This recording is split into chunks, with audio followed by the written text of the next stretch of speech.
कि जब भी हम डॉक्यूमेंट वेरिफिकेशन करके सरकार को लिस्ट देते हैं,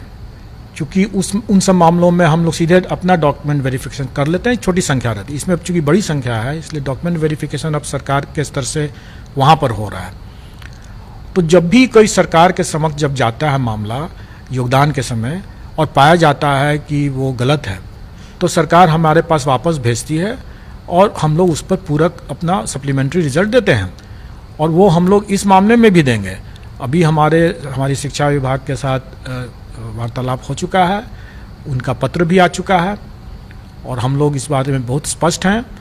कि जो भी इसमें वैकेंसी क्रिएट होगा डॉक्यूमेंट वेरिफिकेशन के कारण से भी, जो ड्रॉप आउट्स होंगे या जो एक से अधिक जिनका परीक्षा फल मिला हुआ है, उसमें भी जो कोई एक ही नौकरी करेंगे,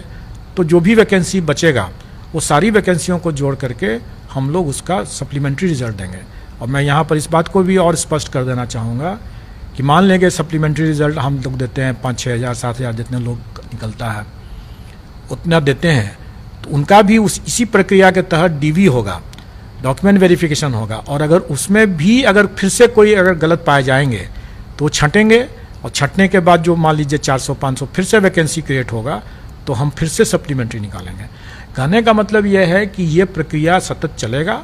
जब तक कि हमें सही तरीके से डॉक्यूमेंट वेरिफिकेशन के बाद सही तरीके से सही लोग जब तक योगदान पूरा नहीं कर लेते हैं, तब तक हम लोग सप्लीमेंट्री रिजल्ट निकाल करके उसको भरेंगे।